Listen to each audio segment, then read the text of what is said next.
नमस्कार दोस्तों, स्वागत है आप सभी का एक बार फिर से हमारे यूट्यूब चैनल पे। मेरा नाम है सुमित मुरारी।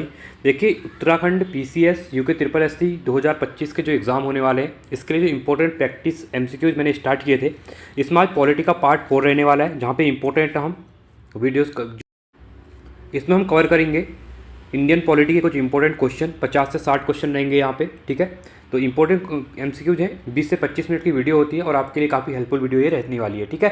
तो चलिए, अगर वीडियो अच्छी लगी वीडियो को लाइक करना, चैनल को सब्सक्राइब करना, कमेंट में अपना बताना कि आपको वीडियो कैसी लगी। तो आप लोगों के सपोर्ट से ही कमेंट करते लाइक करते हैं वीडियो को, उससे मुझे वीडियो बनाता हूँ मैं, ठीक है। तो इसको लाइक कीजिएगा। चलिए स्टार्ट करते हैं वीडियोज़ को और इन्जॉय कीजिए। चलिए देखिए, आज का चैप्टर रहेगा हमारा संविधान की विशेषताएं, इंपॉर्टेंट है। साथ में इसके बाद एक चैप्टर और देखेंगे हम लोग, ठीक है, आर्टिकल वाला। चलिए तो देख लेते हैं। फर्स्ट क्वेश्चन है यहाँ पे आज का, विश्व का सबसे बड़ा लिखित एवं सर्वाधिक व्यापक संविधान किस देश का है? ब्रिटेन, भारत, कनाडा या फिर दक्षिण अफ्रीका? तो ये है भारत का है, ठीक है। ऑप्शन नंबर बी हो जाएगा। क्यों है? क्योंकि आप देखते हैं भारत में, आप जब भारत को देखते हैं तो अलग अलग यहाँ के धर्म के लोग रहते हैं, हर किसी संस्कृति अलग है। यहाँ पे घाट घाट पे पानी बदलता है, आपने देखा होगा। इस हिसाब से सबको ध्यान में रखते हुए हर सोसाइटी को, हर धर्म को, हर कास्ट को यहाँ पे रख के यहाँ संविधान का यहाँ पे निर्माण किया गया है, ठीक है। इसलिए क्या है, सर्वाधिक व्यापक भी है और लिखित बड़ा भी है, ठीक है। दूसरा है, भारतीय संविधान कैसा है? कठोर, लचीला, नहीं कठोर नहीं लचीला, असतः कठोर असतः लचीला? तो भारतीय जो संविधान है वो ना ही ज़्यादा कठोर है, ठीक है, असत कठोर भी है, असत लचीला भी है, ठीक है, दोनों टाइप का है यहाँ पे। ऑप्शन नंबर डी हो जाएगा। चलिए थर्ड क्वेश्चन है, भारत का संविधान किस प्रकार का है? नंगे, अनन्य, नय्य और अनन्य, इनमें से कोई नहीं, ठीक है। तो भारत का जो संविधान है वो है नय्य और अनन्य दोनों प्रकार का है, ठीक है। चौथा क्वेश्चन है, भारत के संविधान में भारत को माना गया है एक अर्ध संघ माना गया है, स्वतंत्र राज्यों का एक संघ माना गया है, राज्यों का एक यूनियन है, इनमें से कोई नहीं। देखिए, अभी जब आप प्रियम्बल पढ़ते होंगे, इससे पहले लेक्चर मैंने प्रियम्बल के क्वेश्चन करवाए थे यहाँ पे, ठीक है, प्रस्तावना, वहाँ बोला गया है भारत राज्यों का क्या एक संघ है, एक यूनियन है, ठीक है। तो ऑप्शन नंबर सी हो जाएगा। तो यहाँ पे जो राज्य शब्द ये बोला गया है, ये देश के लिए बोला गया है, ठीक है। पांचवा है, भारत एक धर्मनिरपेक्ष देश है, इसका तात्पर्य क्या है? हम भारत को एक धर्मनिरपेक्ष राष्ट्र कहते हैं। क्यों कहते हैं? क्योंकि हम भारत में क्या है, उसका राज्य स्तर पर कोई धर्म नहीं है, भारत का कोई धर्म नहीं है, हर धर्म को यहाँ पे मानने वाले लोग हैं, ठीक है। जैसे आपने पाकिस्तान देखा हो, एक इस्लामिक कंट्री है, ठीक है। इसी क्रम में भारत में ऐसा कुछ नहीं है, ना हिंदुत्व वाला है ना इस्लामिक कुछ नहीं है, तो भारत का कोई धर्म नहीं है यहाँ पे, ठीक है। ऑप्शन नंबर बी हो जाएगा। छठा क्वेश्चन है, निम्नलिखित कथनों में कौन सही है? भारतीय संविधान अध्यक्षात्मक है, क्या एक अध्यक्ष के ऊपर वाला है? भारत एक नाम मात्र का राष्ट्रतंत्र है, भारत एक कुलीन तंत्र है, भारत एक संसदात्मक प्रजातंत्र है, ठीक है। तो भारत क्या है? तो भारत जो है एक संसद है, यहाँ पे आपने देखा होगा प्रजातंत्र, संसद में जो चुने हुए लोग जाते हैं हमारे, ठीक है। तो इसलिए भारत एक संसदात्मक प्रजातंत्र है। ऑप्शन नंबर डी हो जाएगा, ठीक है, क्योंकि संसद में जितने लोग भेज जाते हैं वो हम लोग वोट करके यहाँ पे भेजते हैं, ठीक है। सातवां है, भारतीय संविधान के संबंध में कौन सा कथन सही है? यह एक मौलिक संविधान है, ठीक है। अगला है, यह दूसरे देशों के संविधान प्रभावित। हाँ, हमने देखा है, आपने अगर हम अगले चैप्टर में देखेंगे, अगले चैप्टर जो आएगा वहाँ पे हमने कहा कौन से संविधान से, देश के संविधान से यहाँ पे चीज़ें अडॉप्ट की हुई हैं। तो यह क्या है, दूसरे देशों के संविधान से प्रभावित है, ठीक है। जो भी चीज़ें हमें अच्छी लगी हमने वहाँ से उनको लिया है, ठीक है। चलिए आठवां क्वेश्चन है, निम्नलिखित में से कौन सा कथन सही है? देखिए, पहला कह रहा है, भारत का संविधान भारत में एक संसदीय पद्धति की सरकार की व्यवस्था करता है, सही है ये। दूसरा है, भारतीय संविधान द्वारा स्वतंत्र न्यायपालिका स्थापना की गई है, स्वतंत्र न्यायपालिका है हमारे पास, ठीक है, सुप्रीम कोर्ट हाई कोर्ट जो है। ऑप्शन बी भी सही है। भारतीय संविधान भारत में विधि शासन की शासन व्यवस्था करता है, ये भी आपका सही है, विधि का शासन है। ऑप्शन नंबर सी, तो डी हो जाएगा राइट, क्योंकि तीनों ऑप्शन हमारे क्या है यहाँ पे सही है, ठीक है। चलिए आगे देखते हैं, नौवां क्वेश्चन क्या कह रहा है, निम्नलिखित में कथनों का कौन सा कथन सही नहीं है कह रहा है, ठीक है। पहला यहाँ पे बोला गया है, भारतीय संविधान निर्मित, लिखित और सर्वाधिक व्यापक है, ये तो सही है। भारत का संविधान प्रभुत्व संपन्न, लोकतंत्रात्मक, पंथ निरपेक्ष तथा समाजवादी संविधान है, ये भी सही है। भारतीय संविधान में मूल अधिकारों को समाविष्ट किया गया, मूल अधिकार भी है, ये भी सही है। संविधान के प्रवर्तन के समय से ही संविधान में मूल कर्तव्य शामिल है। देखिए ये गलत हो जाएगा। क्यों गलत हो जाएगा? क्योंकि इससे पहले मैंने बताया भी था आपको, 42वां संविधान संशोधन होता है 1976 में, जहाँ पे स्वर्ण सिंह कमेटी के रिकमेंडेशन के द्वारा यहाँ पे 10 जो होते हैं हमारे फंडामेंटल ड्यूटीज जो है, मौलिक कर्तव्य जोड़े गए हैं। ये कहाँ पे हैं? हमारे 51A में है। आर्टिकल 51 से 10 है। अभी के टाइम पे 11 हो गए हैं, बाद में एजुकेशन वाला भी 6 से 14 साल तक के बच्चों के लिए जो एजुकेशन था वो भी ड्यूटी के अंदर ऐड कर दिया गया था। तो ये हमारा गलत हो जाएगा, क्योंकि संविधान जब बना उस टाइम से ही नहीं थे, ये बाद में ऐड किए हुए हैं। ठीक है, तो ऑप्शन नंबर डी गलत हो जाएगा, गलती आपको पूछा गया था। देखिए मैं यहाँ पे आपको 2 मिनट के रोकूंगा। मैं आपको यहाँ पे जो कंटेंट दे रहा हूँ ये आपको पेड क्लासेस में भी ऐसा कंटेंट नहीं मिलेगा, इतनी चीज़ें एक्सप्लेन नहीं होंगी। एक एक क्वेश्चन मैं करवा रहा हूँ आपके पास यहाँ पे, बट आपसे मेरी एक रिक्वेस्ट होती है कि आप वीडियो को लाइक कीजिए और कमेंट कीजिए आप लोग, ठीक है, क्योंकि आप लोग वीडियो को लाइक भी नहीं करते और कमेंट भी नहीं करते, बताते नहीं है कि आपको वीडियो कैसी लग रही है। तो आप लोगों से मेरी इतनी रिक्वेस्ट है, देखिए आपके लिए फ्री क्लासेस मैंने चलाई हुई है, यहाँ पे डेली बेसिस पे वीडियो लेके आ रहा हूँ और हर कुछ चैप्टर के मैं क्वेश्चन यहाँ प्रैक्टिस करवा रहा हूँ। तो आप लोग वीडियो को लाइक कीजिएगा, ठीक है, क्योंकि आप अगर पेड क्लासेस कहीं से पढ़ते भी होंगे तो आप देखते होंगे इस टाइप का जो कंटेंट होता है वहाँ पर प्रोवाइड नहीं किया जाता है। ठीक है, चलिए अब आएंगे हम 10वें क्वेश्चन की तरफ। 10वां क्वेश्चन क्या कह रहा है, निम्नलिखित में से कौन सा कथन सही है। भारतीय संविधान में कई विदेशी संविधान के तत्वों का समावेश किया गया है। ठीक है, ये पहला है, पहला आपका क्या है, सही है। अगला है, भारतीय संविधान एकल नागरिकता का प्रावधान करता है। देखिए भारत में क्या है, सिंगल सिटीजनशिप है। ठीक है, ये भी आपका सही है। भारतीय संविधान वयस्क मताधिकार की व्यवस्था करता है।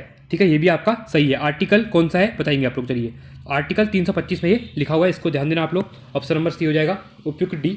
ठीक है, क्योंकि उपयुक्त से सभी सही है यहाँ पे, ऑप्शन नंबर डी हो जाएगा। 11वां है, भारत का संविधान है। ठीक है, तो भारत का संविधान कैसा संविधान है भारत का, ये कठोर कम और लचीला अधिक है। इसको याद रखना, इंपॉर्टेंट है, कठोर कम है और लचीला ज़्यादा है यहाँ पे। ठीक है, इसलिए हम लोग, आप लोग देखते होंगे सोशल मीडिया पे आप लोग कुछ भी लिख सकते हैं। ठीक है, फ्रीडम है हमारे पास स्पीच वगैरह की, हर चीज़ की।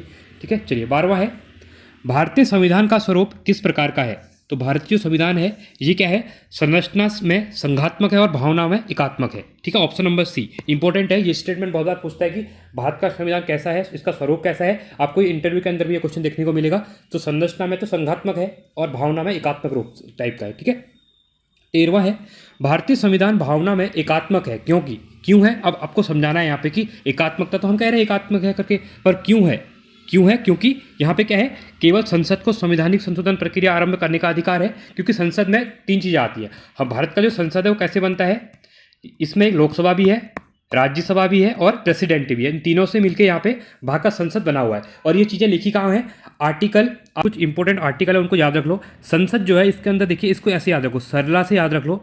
सरला से क्या बनेगा, जो 100 है, 100 से क्या होगा, संसद होगा। संसद के बारे में आर्टिकल 79 में दिया हुआ है। रॉ से आपका राज्यसभा हो गया, ये 80 में दिया हुआ है। लॉ से आपका लोकसभा हो गया। ठीक है, ये आपका 81 में दिया हुआ है। ये 3 आर्टिकल है इंपॉर्टेंट, इनको आप लोग यहाँ पे क्या करेंगे, याद करेंगे। ठीक है, आगे हम अगर डिस्कस करते हैं चीज़ों को, देखिए दूसरा कह रहा है, कुछ स्थितियों में संसद को राज्य के लिए कानून बनाने का अधिकार है। ये भी आपका सही है। अखिल भारतीय सेवाएं, अब अखिल भारतीय सेवाएं भी हमारे पास, ठीक है, तो ये भी है ऑप्शन सी। तो तीनों से जाएंगे, तो भारतीय संविधान भावना में एकात्मक, क्योंकि ये तीनों चीज़ें हैं हमारे पास। ठीक है, तो ऑप्शन नंबर डी हो जाएगा। 14वां है, भारतीय संविधान के संदर्भ में कहा जाता है कि यह मौलिक संविधान है, वकीलों का स्वर्ग है, या फिर विकासशील संविधान है, या फिर तानाशाही संविधान है। तो क्या कहा जाता है, इंपॉर्टेंट है। ठीक है, ये कहा जाता है वकीलों का स्वर्ग है कहा गया है, इसलिए संविधान में ये कहा गया है। ठीक है, वकीलों का स्वर्ग है इसको कहा गया है। चलिए आगे देखेंगे अगला क्वेश्चन की तरफ। 15वां क्वेश्चन है, भारतीय संविधान का सबसे अधिक प्रभाव किसका पड़ा। जो भारतीय संविधान है इस पर सबसे अधिक प्रभाव किसका पड़ा, तो इससे मैंने हर वीडियो में डिस्कस करता हूँ। जो भारत सरकार अधिनियम 1935 का था, इसमें जो चीज़ें थी, इसका 75% चीज़ें अभी हमारे संविधान में है। तो ऑप्शन नंबर ए हो जाएगा। तो सबसे ज़्यादा प्रभाव जो है ए इसी का है यहाँ पे। ठीक है, तो इंपॉर्टेंट है। बाकी ब्रिटेन के संविधान से भी हमने कुछ चीज़ें ली हैं, संयुक्त राज्य अमेरिका से भी ली हैं और कनाडा से भी ली है, फिर हमने साउथ अफ्रीका से भी ली है, ऑस्ट्रेलिया से भी ली हुई है। ठीक है, जर्मनी से भी चीज़ें ली हुई हैं, बट यहाँ पे बोलेगा आयरलैंड से भी चीज़ें ली हुई हैं। बट इंपॉर्टेंट ये है कि इसने बोला कि सबसे अधिक प्रभाव, तो यहाँ पे ध्यान देना, क्वेश्चन को ऐसे घुमाता है। सबसे अधिक प्रभाव जो है हमारा 75%, मैंने बोला ना 25% है, उसमें सभी आ जाएंगे, ब्रिटेन, अमेरिका, कनाडा, जितने भी हैं। ठीक है, बट 75% जो है वो आपका जो 35 का अकाउंट था। ठीक है, इससे चीज़ें ली हुई है अधिनियम से, एक्ट से। ठीक है, चलिए आगे बढ़ेंगे 16वें क्वेश्चन की तरफ। निम्नलिखित में से यह किससे निर्धारित होता है कि भारत का संविधान परिसंघीय है। ठीक है, अगर परिसंघीय की हम बात करेंगे तो क्या है, केंद्र एवं राज्यों के बीच शक्तियों का जो विवरण होता है। ठीक है, इससे हम कह सकते हैं कि भारत के संविधान में क्या है, भारत संविधान एक परिसंघीय है। ठीक है, दोनों के पास अपनी अपनी पावर है। अगर आप अनुसूचियाँ पढ़ते हैं, आगे हम डिस्कस करेंगे अनुसूचियाँ, वहाँ पे 7th अनुसूची है, जो 7th शेड्यूल है, वहाँ पे 3 चीज़ों की बात करता है। सेंट्रल लिस्ट की बात करता है, कॉन्करेंट लिस्ट की बात करता है, और यहाँ पे स्टेट लिस्ट की बात करता है। स्टेट लिस्ट में स्टेट यहाँ पे लॉ बनाएगा, सेंटर पे लिस्ट पे सेंटर बनाएगा, और कॉन्करेंट लिस्ट पे दोनों मिलके बनाएंगे। ठीक है, पर ज़्यादा जो पावर रहती है वो सेंटर की रहती है, बट ये तीनों आपको याद करनी है यहाँ पे। ठीक है, 7th शेड्यूल में जो कि हम 12 अनुसूचियाँ हैं वो भी हम डिस्कस करेंगे अगली वीडियोज़ में। 17वां क्वेश्चन है, भारत में प्रजातंत्र इस तथ्य पर आधारित है। ठीक है, प्रजातंत्र की अगर बात करेंगे तो जनता से सरकारों को चुनने तथा बदलने का अधिकार है, तो जनता के पास पावर है। ठीक है, ऑप्शन नंबर यहाँ पे सी हो जाएगा। तो भारत में प्रजातंत्र का अर्थ यही होता है। ठीक है, जनता के द्वारा क्या होता है, सरकारें चुनने और उनको हटाने की यहाँ पे बात है। ठीक है, 18वां है, भारतीय संविधान है।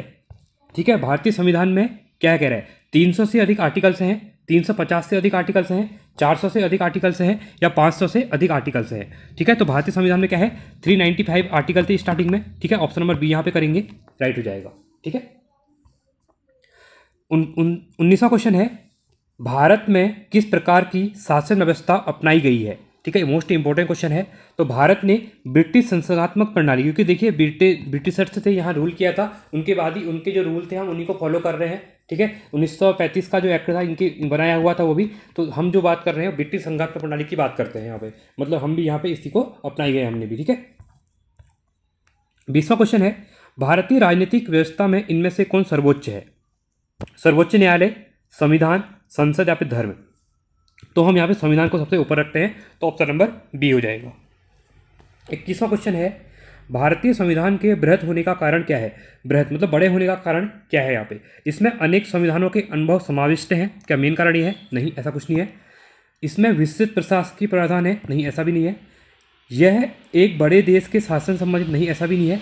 इसमें संघ और राज्य दोनों सरकारों का संविधान है, इसलिए ऑप्शन नंबर डी हमारा राइट होगा, क्योंकि इसमें हम दोनों के बारे में यहाँ पे बात करते हैं। ठीक है, चलिए आगे बढ़ेंगे अगले क्वेश्चन की तरफ। 22वां क्वेश्चन है, भारतीय संविधान का अभिभावक कौन है। तो भारतीय जो संविधान है इसका अभिभावक आपको कहा जाता है सर्वोच्च न्यायालय का अभिभावक कहा जाता है। ठीक है, ऑप्शन नंबर सी हो जाएगा। भारत में वयस्क मताधिकार की उम्र सीमा क्या है। तो वयस्क है ये 18 वर्ष। ठीक है, 18 साल से ज़्यादा के लोग क्या करते हैं यहाँ पे वोट देते हैं। ठीक है, ऑप्शन नंबर ए हो जाएगा। 24वां है, भारतीय संघीय व्यवस्था की एक विशेषता है। तो ठीक है, जो भारत की जो संघीय व्यवस्था है इसकी विशेषता क्या है। तो इसकी विशेषता है संविधान की सर्वोच्चता, हम संविधान को सबसे ऊपर रखते हैं। ठीक है, तो इसकी क्या है विशेषता है। 25वां क्वेश्चन है, भारत के संविधान में संघीय शब्द की जगह किन शब्दों को स्थान दिया गया है।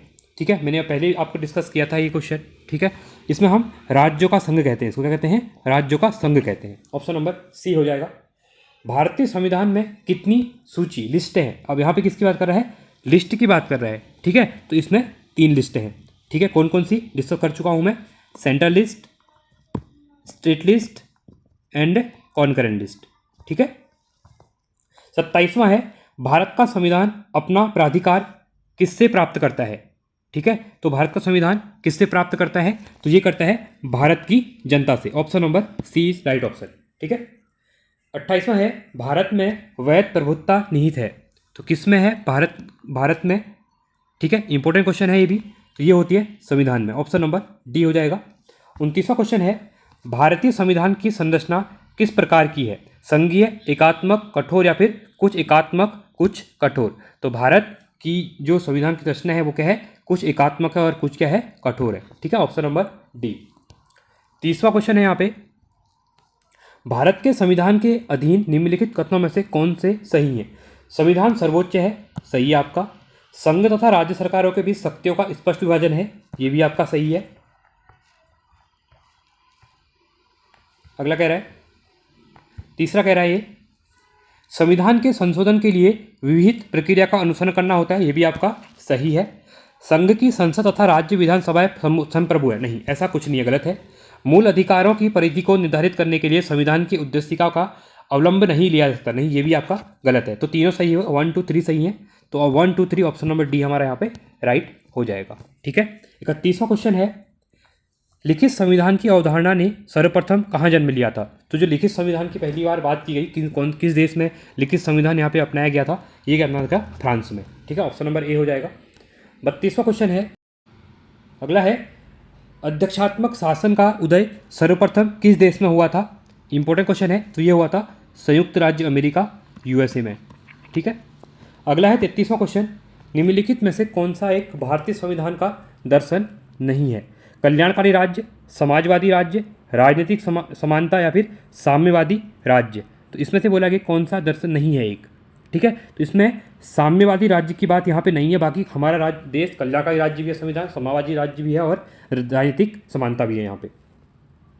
34वां है, भारतीय संविधान अर्धसंघात्मक है। तो भारत का संविधान क्या है? एक अर्धसंघात्मक है। ये आपका कथन सही है। कारण कह रहा है भारतीय संविधान न तो संघात्मक है और न ही एकात्मक है। ठीक है, तो ये भी आपका सही है। तो दोनों एक दूसरे को रिलेट कर रहे हैं, तो ए तथा आर दोनों सही हैं। आर ए की सही व्याख्या करता है। ऑप्शन नंबर ए राइट हो जाएगा। ठीक है, यूके ट्रिपल एससी में अभी आपने ऐसे क्वेश्चन देखने को मिल रहे होंगे। 35वां है, इनमें से कौन सा भारतीय संघीय व्यवस्था में एकात्मक तत्व है? ठीक है, क्या कह रहा है ये? एकात्मक तत्व है कह रहा है। तो कौन कौन सा हो जाएगा? शक्तियों का विकेंद्रीकरण। तो क्या है भारत में अगर हम बात करेंगे संघीय व्यवस्था में एकात्मक तत्व की अगर बात करेंगे तो शक्तियों का विभाजन नहीं, ऐसा नहीं होता है, विकेंद्रीकरण की बात नहीं होती है। राज्यपालों की नियुक्ति, हाँ ये सही है आपका, राज्यपालों की नियुक्ति। राज्यसभा में असमान प्रतिनिधित्व, ये भी आपका सही है। न्यायिक पूर्वकन नहीं, एकात्मक तत्व की बात कर रहा है, ये भी नहीं होता एकात्मक में। अखिल भारतीय सेवाएं, हाँ अखिल भारतीय सेवाएं हैं इसके अंतर्गत, तो आपका पांचवा भी सही है। द्विसदनात्मक व्यवस्था विकास नहीं, ये भी नहीं होता है। तो कौन सा राइट हो जाएगा? 2, 3 एंड 5, 2, 3 एंड 5, हाँ ऑप्शन नंबर बी आपका यहाँ पे राइट हो जाएगा। ठीक है, 36वां क्वेश्चन है, भारत में राजनीतिक व्यवस्था के मूलभूत लक्षण हैं, क्या क्या है? यह एक लोकतांत्रिक गणतंत्र है। तो ये तो आपका क्या हो जाएगा? सही हो जाएगा। इसमें संसदात्मक रूप की सरकार है, ये भी सही है। सर्वोच्च सत्ता भारत की जनता में निहित होती है, ये भी सही है। यह एक एकीकृत शक्ति का प्रावधान नहीं, एकीकृत शक्ति की बात नहीं करता है, तो ये गलत हो जाएगा। तो 1, 2, 3, तो 1, 2, 3 ऑप्शन नंबर बी हो जाएगा। ठीक है, 37वां क्वेश्चन है, निम्नलिखित में से कौन सी विशेषता भारतीय संघ और अमेरिकी संघ दोनों में साझी है? एकल नागरिकता नहीं, आप अगर यूएस में जाएंगे तो ड्यूअल सिटीजनशिप है, वहाँ दो नागरिकता आप ले सकते हैं, वहाँ स्टेट की अलग लेनी पड़ती है और यूएसए देश की पूरी अलग लेनी पड़ती है। पहला गलत हो जाएगा। दोहरी नागरिकता नहीं, भारत में क्या है? सिंगल सिटीजन का कॉन्सेप्ट है, दोहरी नागरिकता की बात यहाँ पे नहीं है। ठीक है, तो ये भी गलत हो जाएगा।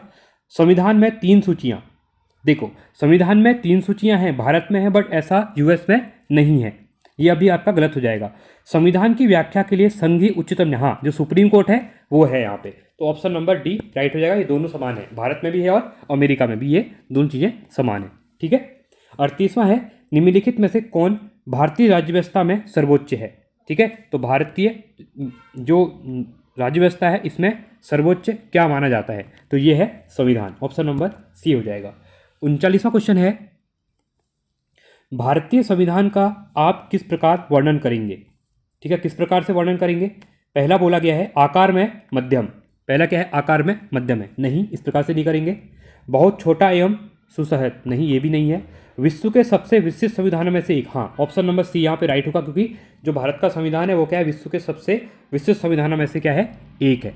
ठीक है, अगला है, यह एक लिखित संविधान नहीं, नहीं लिखित संविधान हमारा हमारे कॉन्स्टिट्यूशन की एक बुक है पूरी, तो ये भी आपका गलत हो जाएगा, तो ऑप्शन नंबर सी राइट हो जाएगा। 40वां क्वेश्चन है, संविधान मान्यता प्राप्त करता है, मान्यता प्रदान करता है। ठीक है, क्या मान्यता प्राप्त करता है? केवल धार्मिक अल्पसंख्यकों को नहीं, केवल देखो जहाँ पर केवल आता है ना वो गलत होता है, 99% केस में वो गलत होता है, ये भी गलत है। अल्पसंख्यकों की बात करता है नहीं। भाषा और धार्मिक, मैंने पहले आपसे बताया कि भारत क्या है? एक सेक्युलरिस्ट नहीं है। ठीक है, क्योंकि यहाँ पे किसी भी धर्म का हम लोग क्या करते हैं? एक धर्म को नहीं मानते, हर धर्म को यहाँ पे मानते हैं। तो यहाँ धार्मिक अल्पसंख्यक और भाषा अल्पसंख्यक की बात नहीं है। धार्मिक एवं भाषा अल्पसंख्यकों में, हाँ ये सही है, भारत का संविधान क्या है? मान्यता प्रदान करता है क्या? दोनों, धार्मिक भी और भाषाई भी। ठीक है, ऑप्शन नंबर सी हो जाएगा। तो अगला चैप्टर है 6 चैप्टर है। ठीक है, 5th चैप्टर को अगले चैप्टर में करेंगे, संविधान के भाग। अब हम संविधान के यहाँ पे भाग लिख लेते हैं, इसके रिलेटेड क्वेश्चन देख लेते हैं। ठीक है, पहला क्वेश्चन है यहाँ पे, भारतीय संविधान कितने अध्याय भाग में विभाजित है? ठीक है, तो भारत का संविधान जो है आपका ये 22 भागों में है। संविधान के किस भाग में संविधान संशोधन की प्रक्रिया का उल्लेख है? ठीक है, संविधान संशोधन की प्रक्रिया आर्टिकल जो कितने में 368 में यहाँ पे संशोधन की बात करता है। ठीक है, ये किस में है? तो ये है भाग 20 में है। ठीक है, ऑप्शन नंबर सी हो जाएगा। तीसरा है, संविधान के किस भाग में पंचायती राज व्यवस्था संबंधित प्रावधान दिए गए हैं? ठीक है। पंचायती राज की अगर हम बात करेंगे तो इन 9 में दिए हुए हैं। किस में दिए हुए हैं? 9 में दिए हुए हैं, तो भाग 9 ऑप्शन नंबर ए हो जाएगा। चौथा क्वेश्चन है, संविधान के किस भाग में अस्थायी, संक्रमणकालीन और विशेष उपबंधों के प्रावधान हैं? तो ये कौन से में है? तो ये है भाग 21 में, ऑप्शन नंबर सी हो जाएगा। पांचवा है, हमारे संविधान के किस भाग में 3 सोपानों में पंचायतें बनाने की परिकल्पना की गई है? ठीक है, तो किस में की गई है? तो ये बात की हुई है, ऑप्शन नंबर ए 9 हो जाएगा। ठीक है। छठा क्वेश्चन है, निम्नलिखित में से संविधान का कौन सा भाग नगर पालिकाओं से संबंधित है? ठीक है, तो नगर पालिकाओं के लिए कौन संबंध हो जाएगा? 9 का ए, ऑप्शन नंबर डी हो जाएगा। ठीक है, आगे बढ़ते हैं अगले क्वेश्चन की तरफ। संविधान के किस भाग में नीति निर्देश तत्वों का उल्लेख किया गया है? तो भाग 4 है आपका डीपीएसपी रिलेटेड। ठीक है, मैंने बताया था पहले में अगर यूनियन की बात करते हैं पहले भाग में, दूसरे भाग में हम लोग सिटीजनशिप की बात करते हैं, नागरिकता की बात करते हैं, तीसरे में हम फंडामेंटल राइट की बात करते हैं, मौलिक अधिकारों की बात करते हैं, चौथे में हम डायरेक्टिव प्रिंसिपल और स्टेट पॉलिसीज जो नीति निर्देश तत्व इनकी बात करते हैं। ठीक है, ये इंपॉर्टेंट है, इसको आप लोग ध्यान देंगे। और फोर्थ ए में हम बात करते हैं फंडामेंटल ड्यूटीज़ की बात करते हैं। ठीक है, मौलिक कर्तव्य जो हमारे उसकी बात करते हैं। ठीक है, तो यहाँ पे बोला गया है नीति तत्व, ये फोर्थ में हो जाएंगे, ऑप्शन नंबर यहाँ पे बी राइट हो जाएगा। आठवां है, संविधान के भाग 1 में किसका वर्णन है? तो मैंने बता दिया है, यूनियन की बात करता है, संघ की बात करता है। ठीक है, तो कौन सा हो जाएगा? ऑप्शन नंबर ए हो जाएगा, संघ और उसका राज्य क्षेत्र, ऑप्शन नंबर ए हो जाएगा यहाँ पे। 9वां क्वेश्चन कह रहा है, भारतीय संविधान के निम्नलिखित में से किस अध्याय में जनता को गारंटी मूल अधिकार दिए गए हैं? मूल अधिकार भाग 3 ने बताया मैंने आपको, ऑप्शन नंबर ए हो जाएगा। ठीक है, ये लिख दिया है मैंने पूरा यहाँ पे, इसको आप एक बार देख लेंगे अच्छे से। ठीक है, आगे बढ़ेंगे। 10वां क्वेश्चन है, भारतीय नागरिकों के मूल कर्तव्यों का विवरण संविधान के किस भाग में किया गया है? फोर्थ में बताया गया, मैं बता दिया है। 11वां क्वेश्चन है यहाँ पे, भारत के संविधान का भाग 4 किसके बारे में बात करता है? ठीक है, भाग 4 किसके बारे में बात करेगा? तो ये करेगा राज्य के नीति निहित तत्वों के बारे में, ऑप्शन नंबर सी हो जाएगा यहाँ पे। 12वां है, संघीय कार्यपालिका की व्याख्या संविधान के किस भाग में की गई है? तो ये भाग 5 में की गई है। ठीक है, 13वां है, संविधान के किस भाग में नागरिकता का उल्लेख है? तो नागरिकता का उल्लेख 2 में है। ठीक है, भाग 2 में है यहाँ पे। 14वां क्वेश्चन है, सूचियों का मिलान करना है, सूची 1 और सूची 2 का यहाँ पे मिलान करना है। देखिए इंपॉर्टेंट है, पहले बात करेंगे हम, पहले भारतीय संविधान, जो भारतीय संविधान में भाग 9 है, किसकी बात करता है? ये बात करता है पंचायतों की बात करता है, तो फर्स्ट का आपका ए का थर्ड हो जाएगा। ठीक है, इसके बाद भारतीय संविधान में भाग 8 संघ क्षेत्र के बारे में बात करेगा, तो ये आपका फर्स्ट हो जाएगा। ठीक है, इसके बाद अगला कह रहा है संविधान का भाग ए, ठीक है, फोर्थ की बात करता है, ये बात करता है मूल कर्तव्य के बारे में, तो ये आपका फोर्थ हो जाएगा। उसके बाद अगला है यहाँ पे संविधान सभा का, ठीक है, देखिए नगर पालिका की बात करेगा 9 का ए। ठीक है, तो ये आपका 2 हो जाएगा, 3142 ऑप्शन नंबर ये आपका राइट हो जाएगा। तो ये थे हमारे कुछ इंपॉर्टेंट MCQs। आई होप आपको वीडियो पसंद आई होगी। वीडियो पसंद है वीडियो को लाइक कीजिए, चैनल को सब्सक्राइब कीजिए और आप लोग कमेंट कीजिए। ठीक है, इसके रिलेटेड प्लेलिस्ट बन चुकी है, आप प्लेलिस्ट में जाकर वीडियोस को देख सकते हैं। अगला लेक्चर जो आएगा वो इंपॉर्टेंट रहेगा आपके लिए, क्योंकि वहाँ से बहुत ज़्यादा क्वेश्चन यहाँ पे बनते हैं। चलिए आज के लिए इतना ही, थैंक्स फॉर वॉचिंग, जय हिंद, वंदे मातरम।